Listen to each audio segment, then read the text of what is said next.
Wow. Thank you to the committee for this incredible award. And I don't want to take up any more of your time today, so I will keep it brief, but meaningful. And congratulations to the other recipients. You're all incredible mothers and really put me in a precarious position in terms of trying to one-up your speeches, so I'm not even going to try.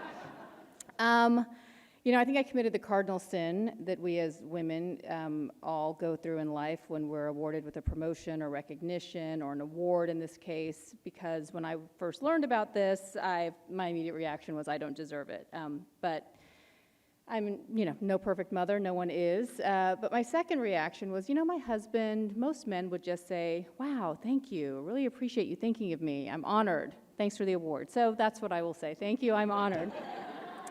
So as we've heard from all of these mothers, we all know that children make our lives better and worth living. That is all incredibly true. But what I didn't realize in being a mother was how much it would elevate my relationship with my own mother, who was always my best friend and role model prior to meeting my husband and becoming a wife and then becoming a mother myself. We are best friends. We're kind of obsessed with each other. I'm an only child. If you visit her Instagram account, it is only pictures of me every single day that I am on air with like 3 exclamation marks, Bianna on CNN. My husband jokes that, he can win a Nobel Prize, but she will, go tell the neighbors that I blew my hair out perfectly. But I've come to realize that it's very useful to have her sort of stalk me online and on Instagram, because now I know which outfits I can repeat and how often I wore a dress. So, but in all sincerity, like I mentioned, and as you heard from the introduction, I'm an only child, I'm an immigrant. My family, my mom and I, my dad, we were all together and inseparable. But it wasn't until I had my firstborn that I realized how wonderful my mother really is, and how I came to understand the incredible challenges that she went through without me ever knowing or experiencing personally. We came to the United States with $270 between the 3 of us. That was it. That was all we were allowed to leave the Soviet Union with. We moved here as political refugees, Jewish refugees in 1980 from the Soviet Union, then Moldova. My mom's first job in this country when we moved to Galveston, Texas, because that's what Jewish immigrants from the Soviet Union do. They moved to Galveston, Texas.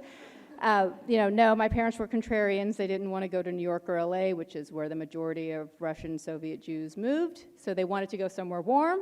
My dad was an engineer. And so HIAS, the resettlement program, decided to move us to Galveston, Texas. So like fish out of water, there we landed in Texas. My mom's first job there was mopping floors for free at the daycare so that I could go for free. 10 years later, she was an IT executive at a Fortune 500 company, and today she's among the top female executives in the country. Yes.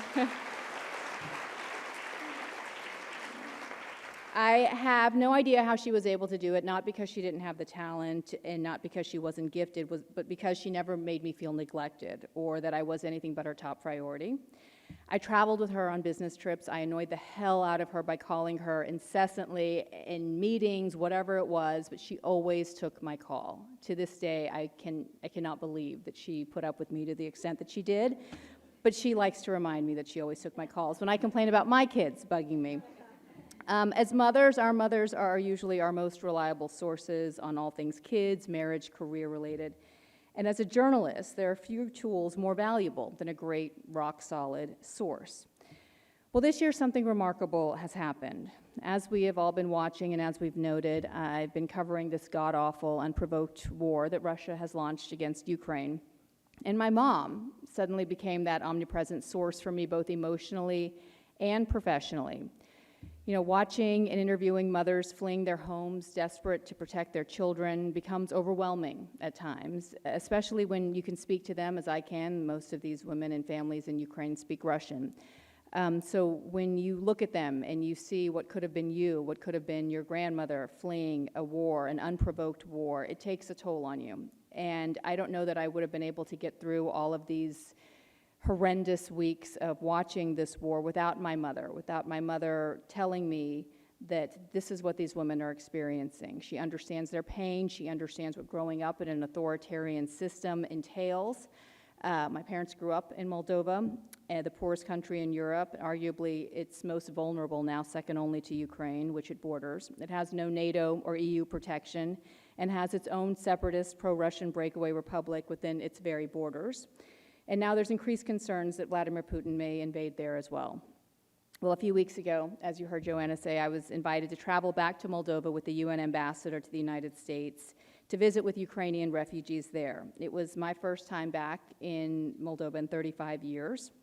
It was one of the most surreal moments of my life, going back to a country which I fled as a refugee on a US government plane with a US cabinet member visiting and helping Ukrainian refugees on the ground there.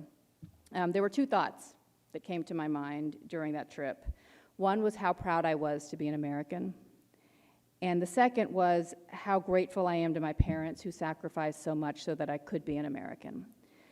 So on that note, I would like to wish everyone a happy Mother's Day. It is my daughter's 6th birthday on Mother's Day. She was my Mother's Day present 6 years ago, so we have a lot to celebrate this year. We have a lot to celebrate with this incredible country doing such amazing work and helping children and families around the world, Save the Children, doing so much in giving to people that did nothing but happen to live in a sovereign nation that a big bully viewed as not one. So thank you for honoring me, and have a wonderful day. Happy Mother's Day, everyone.